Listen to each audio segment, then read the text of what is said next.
Seigneur, nous sommes dans la joie de partager ce moment dans ta présence. Nous sommes encore plus dans la joie de ce que par ta grâce et ta fidélité, tu nous as accompagnés tout au long de cette semaine et nous voici au dernier jour de la semaine. Nous te rendons grâce, nous bénissons ton nom, nous te magnifions de ce que, à travers chaque jour, chaque heure, chaque minute de cette semaine, tu as été avec nous par ta fidélité. Que ton nom soit célébré, Éternel. Je te dis merci particulièrement, Seigneur, pour la vie de tes enfants qui sont rassemblés sur cette plateforme Priorité à l'Évangile C. Éternel Dieu, je te dis merci de ce que tu as préservé la famille de chacun, de ce que tu nous as couvert de ton amour, de ce que ta protection a été sur nous. Merci Seigneur parce que le sang de Jésus-Christ nous a recouverts tout au long de cette semaine. Et nous sommes beaucoup plus joyeux parce que le sang de Jésus-Christ nous a été accordé fidèlement pour nous recouvrir, pour nous envelopper. Seigneur, je te dis merci. Merci pour ce moment de méditation auquel tu nous invites. Merci de ce que ton esprit est là. Merci de ce que tu nous fais la grâce d'être disposés pour te recevoir. Nous disposons maintenant à toi. Nous t'ouvrons nos cœurs. Nous te présentons nos cœurs. Remplis nos cœurs. Illumine nos cœurs. Seigneur, ta parole est une semence, nous dit la Bible. Voilà pourquoi nous te prions d'ensemencer cette semence dans nos cœurs. Nous te prions, Seigneur, de faire prospérer ta parole en nous et de faire en sorte que ta parole accomplisse exactement sa mission dans nos vies. Je te prie et je te recommande chacun de tes enfants maintenant. Je nous recommande tous à ta grâce. Et j'invite par le nom de Jésus le Saint-Esprit pour qu'il prenne le contrôle total de ce moment. Que le Saint-Esprit prenne le contrôle de chacun. Que le Saint-Esprit se mette en mouvement pour faire du bien à chacune de nos personnes, pour nous édifier, pour nous guérir, pour nous restaurer, pour nous toucher, pour nous consoler. Seigneur, nous te bénissons de ce que ton esprit est parmi nous et nous te confions la suite de ce temps de méditation. Que toutes choses adviennent pour la seule gloire de ton très saint nom. Que toutes choses adviennent pour la gloire, la louange, l'honneur à ton nom. Ô Dieu éternel, que ton nom en soit glorifié au nom de Jésus. Amen. Mes frères et mes sœurs, nous terminons aujourd'hui notre série d'enseignements pour la semaine. Le thème pour cette semaine, c'était « Prenons notre élan vers la maturité dans l'amour ». Voici le thème général de cette semaine et c'est la semaine 4 du mois de juillet. Et le sujet même qui est étudié en ce mois de juillet, c'est comment manifester l'amour pour les hommes. Je rends grâce à Dieu de ce que chaque jour de cette semaine, depuis lundi, il n'a cessé de nous communiquer ce qu'il a prévu lui-même nous communiquer en fonction de nos besoins, de nos attentes. Je lui dis merci de ce que Dieu bénisse la vie de chacun à travers les révélations de la parole qu'il communique avec puissance pour augmenter notre foi. Béni soit le nom de l'Éternel. Depuis lundi, nous avons commencé à méditer ce thème et jusqu'à mercredi, nous avons commencé jeudi, nous avons commencé un sous-thème que nous sommes en train de méditer. Aujourd'hui est le 3e jour. Le sous-thème, c'est comment reconnaître une atmosphère de promotion par la suite des épreuves. Donc, ce sont 14 choses que nous sommes en train de voir depuis le jeudi.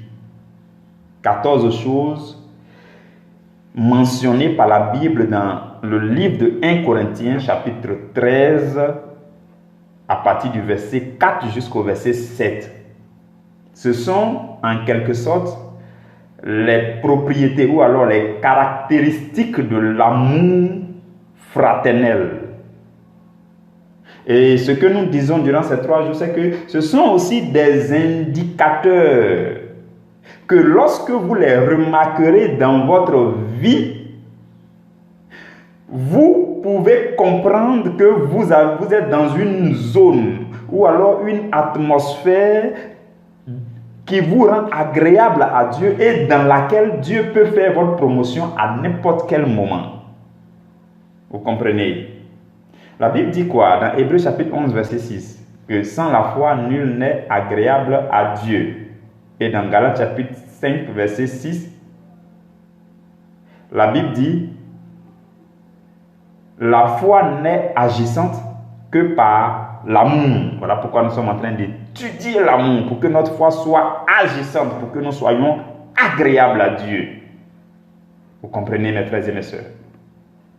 Donc, aujourd'hui, nous sommes en train de voir la dernière partie. Et ce sont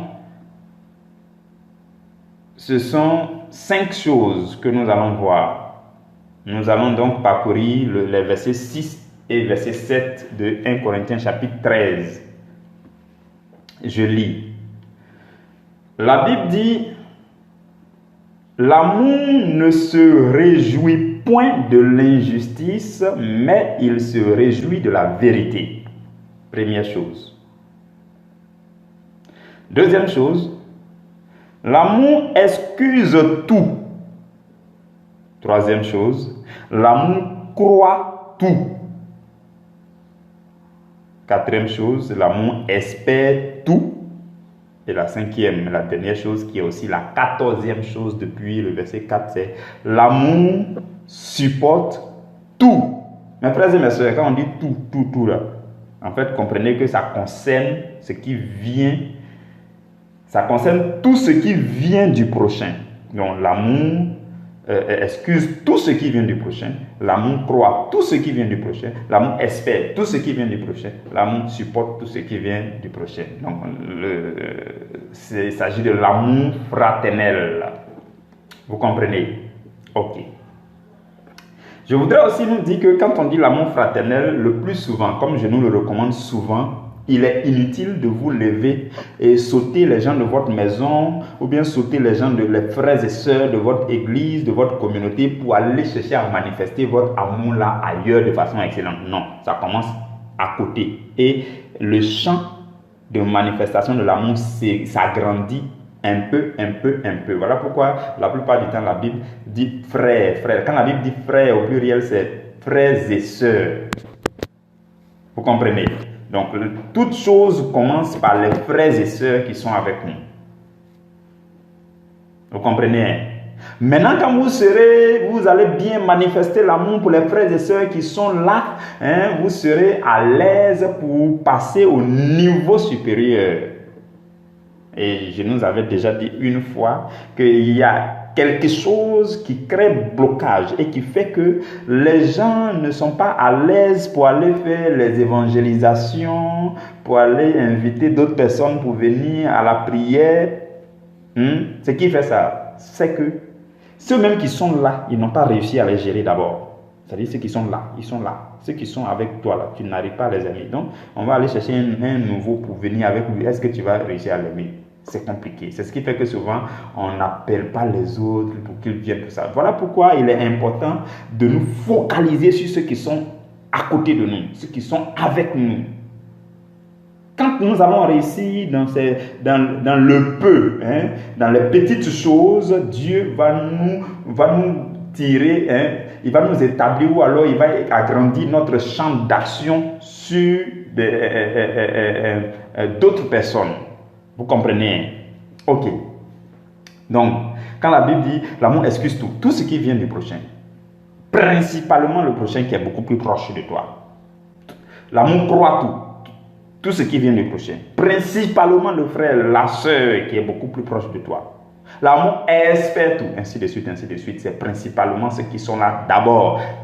Si tu n'arrives pas à supporter tout ce qui vient de ceux qui sont à côté, il ne faut pas chercher à aller supporter tout ce qui vient de ceux qui ne sont même pas croyants. Si tu ne crois pas le frère, la soeur qui sont à côté ici, tu ne crois pas en eux, tu ne crois pas que quelque chose de bien peut sortir d'eux, tu n'espères pas en eux, tout ça. Il ne faut pas les sauter pour aller dehors, ceux-mêmes qui ne croient même pas encore en Jésus, tu vas chercher à les manifester là-bas. Ça commence ici et petit à petit, Dieu va agrandir le champ. Vous comprenez? Ok. Donc, nous allons aller pas à pas à travers les 5 choses. La première chose, c'est tout le verset 6. L'amour ne se réjouit point de l'injustice, mais il se réjouit de la vérité. L'amour ne se réjouit point de l'injustice, mais il se réjouit de la vérité. C'est quoi la justice, mes frères et mes sœurs? La justice. Une fois, j'étais en train d'échanger avec des collègues, j'étais encore à Abidjan en ce moment, et ils étaient en train de parler, toujours comme les discours qu'on entend dans les échanges, les causeries là, que non, le monde est injuste, le gouvernement a fait ceci, les gens sont injustes, les gens... Ils parlaient tellement, j'en avais un peu assez, je les avais tellement écoutés silencieusement. Depuis un bon moment, ils parlaient, se plaignaient. Je leur ai dit, est-ce que je peux intervenir? Ils disent oui. Je leur ai dit, vous allez parler comme ça jusqu'à la fin de votre vie. Parce que la justice là, aucune nation, la justice ne règne dans aucune nation sur cette terre.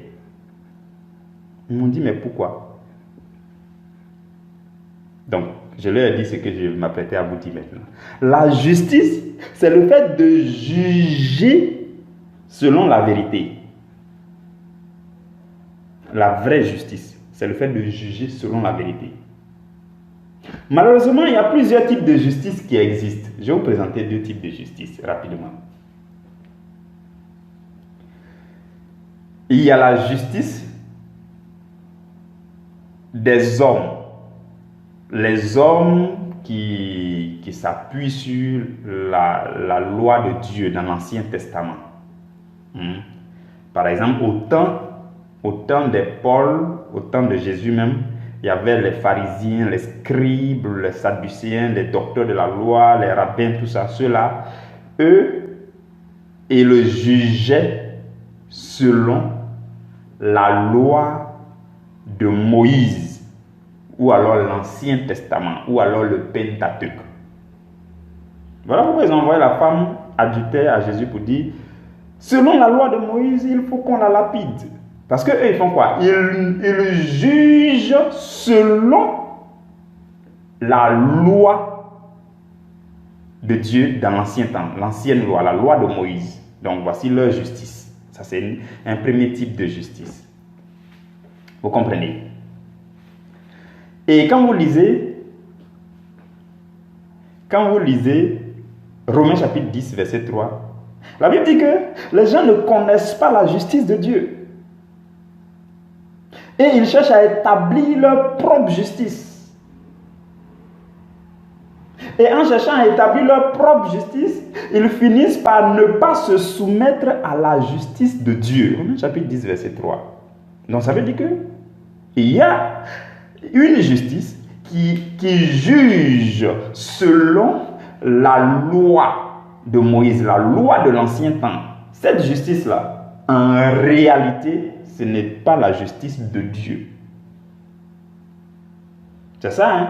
Puisque Romains chapitre 10, verset 3 dit que les gens ne connaissent pas la justice de Dieu. Ils cherchent à établir leur propre justice.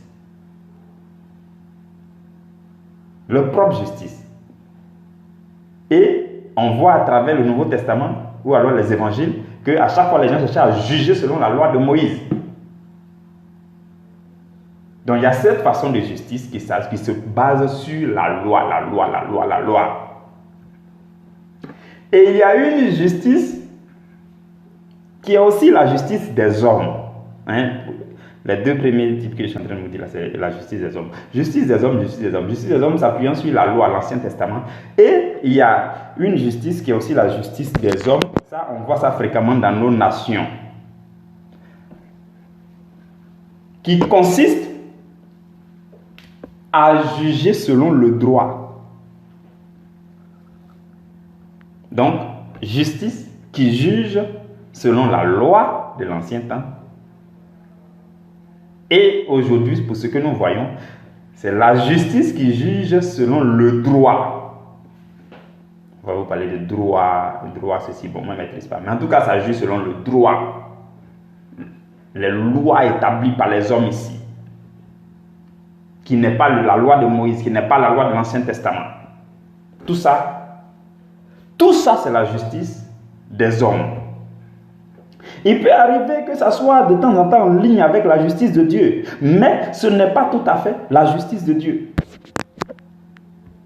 La justice de Dieu, mes frères et mes sœurs, c'est le fait de juger selon la vérité.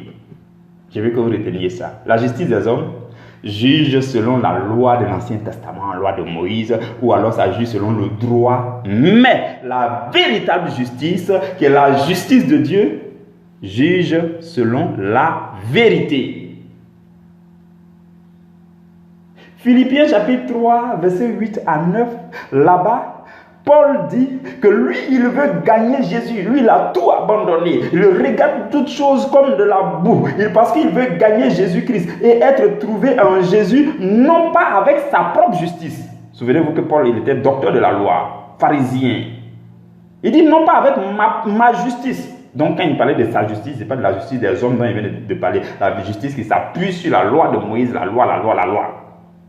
Il dit, je veux être trouvé en Jésus-Christ, non pas avec ma justice, celle qui vient de la loi. Voilà, il fait cette précision-là. Dans le verset 9, il fait cette précision. Il dit, non pas avec ma justice qui vient de la loi, mais avec la justice qui s'obtient par la foi en Jésus-Christ.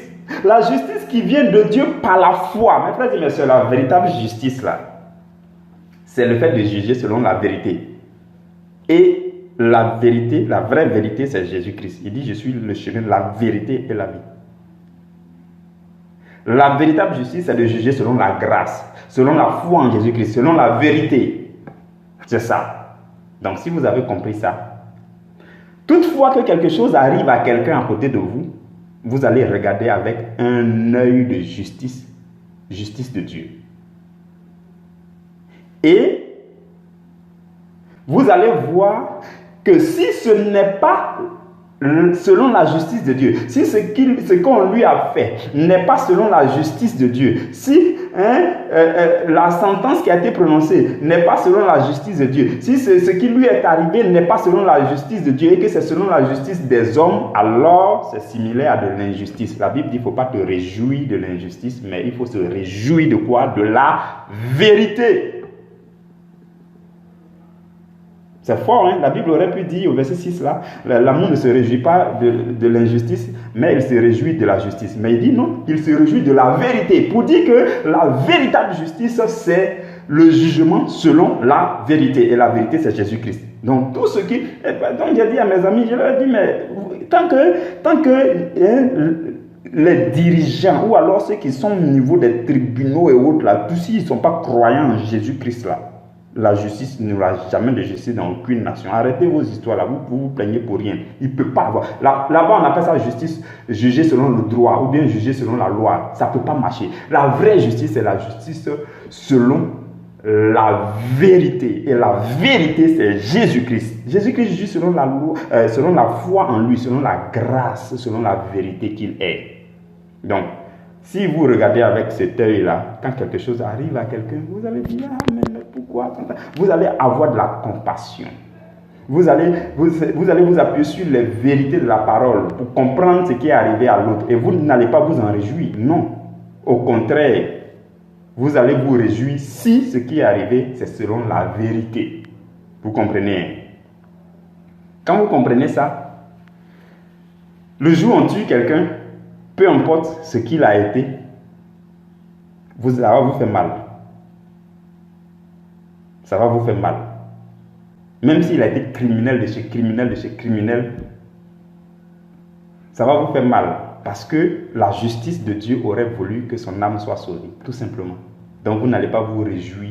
Vous allez voir que ce n'est pas la justice de Dieu. Peut-être ce n'est pas l'injustice selon les hommes. Peut-être c'est selon eux, c'est la justice des hommes, selon le droit, tout ça. Il n'y a pas de souci. Mais moi, ça me fait un tout petit peu mal parce que je ne peux pas m'en réjouir parce que ce n'est pas la justice de Dieu. Ce n'est pas selon la vérité. La vérité aurait voulu que ce gars connaisse quand même Jésus avant de mourir. Même, peu importe ce qu'il est. La vérité suppose que comme c'est une âme et qu'il a été créé à l'image et selon la ressemblance de Dieu, ça me fait mal qu'il meure. Donc voilà pourquoi cette partie-là dit l'amour ne se réjouit pas de l'injustice, mais de la vérité. Deuxième chose, l'amour excuse tout. L'amour excuse tout venant du prochain. Dans le livre de Luc, au chapitre 27, Jésus parle, il dit au verset 3, il dit « Prenez garde à vous-même. Si ton frère a péché, reprends-le. Et s'il se repent, pardonne-lui. Et s'il a péché contre toi 7 fois dans un jour, et que 7 fois il revienne à toi, disant je me repens, tu lui pardonneras. » Vous voyez, la Bible dit l'amour excuse tout. Quand on dit, quand on doit excuser, là, ça veut dire qu'il y a un justificatif qui se présente en nous pour dire, bon, voici, je m'excuse, voilà, voici ce qui m'excuse, voilà, quelque chose comme ça. Il y a toujours quelque chose, le motif de l'excuse. Il y a toujours quelque chose qui excuse la personne. Donc, votre capacité à voir cette chose qui excuse la personne et à lui pardonner la chose, c'est ce qui fait que vous pouvez excuser. Et Jésus dit, si quelqu'un vient puis dit, je me repens, tu dis, ok, je t'excuse, je te pardonne. S'il le fait 7 fois par jour, tu dis, je te pardonne, je te pardonne, je te pardonne. Quelque part, dans une autre partie, la Bible dit, on doit le faire 7 fois 77 fois. 7 fois 70 fois, quelque chose comme ça. Donc, ça veut dire que, ce verset-là même qui dit, on doit pardonner 7 fois 70 fois, c'est suffisant pour qu'on sache qu'on doit tout excuser. C'est pas facile, mais c'est ça. C'est pour ça qu'au début, je nous ai dit, il est bien de faire ça avec les frères, parce qu'il est chrétien, il est avec toi, il faut que pour lui, là, tu sois bien avec lui, tu réussis à excuser tout ce qui vient des frères et sœurs, que ce soit dans ton église, que ce soit dans essayez de regarder autour de vous, dans ta maison, que ce soit les frères et sœurs en Christ, tout ça. Si tu t'habitues à excuser tout ce qui vient d'eux, le jour où le Seigneur va agrandir ton champ de manifestation de l'amour, ça sera beaucoup plus facile. Donc la Bible dit, tout ce qui vient d'eux, on doit excuser. S'il vient et dit, je me repens, tu dis, ok, j'ai compris. Même s'il n'a pas dit, tu peux toi-même trouver une excuse pour dire, à cause de ça, je l'excuse déjà par avance, avant même qu'il vienne s'excuser. Vous comprenez, ce que nous sommes en train d'étudier, c'est la plénitude de l'amour. C'est vraiment la plénitude de l'amour. Quand vous allez pratiquer, appliquer ça, vous allez vous sentir dans une zone qui vous rend agréable à Dieu. Et Dieu peut vous surprendre à tout moment avec n'importe quelle bénédiction. Troisième chose, l'amour croit tout. Ah oui, oui, oui. Hier, on a vu que l'amour ne soupçonne pas le mal. Et aujourd'hui, on voit que l'amour croit tout. Ça veut dire quoi? Si on vient vous raconter des bobas, ok, je crois en ce que tu viens de dire. Ce qui est sûr, il n'y a pas de souci. Tu as parlé, moi je crois. Et puis on avance. Tout ce qui vient de lui là, tu crois. Dans tous les cas, ta protection c'est en Jésus. Ta sécurité c'est en Jésus. Donc tu crains quoi? La Bible dit quoi? Celui qui est en nous est plus grand que celui qui est dans le monde. Non? Si quelqu'un vient et ment, dans tous les cas, Satan même il est menteur depuis longtemps. Donc s'il ment, c'est son problème. Si toi, le frère chrétien qui est à côté de moi, tu viens et puis au lieu de me parler sincèrement, tu me mens, ok, je crois. Ce qui est sûr, demain après-demain, les choses seront révélées. Je veux savoir si tu as menti ou pas. Toi-même, quand toi et moi, on va découvrir que tu avais menti là, on va voir si tu vas continuer ou bien si tu vas arrêter. Donc je crois. Ce que tu dis, je crois. Je crois. Et je crois. Je te crois sur parole.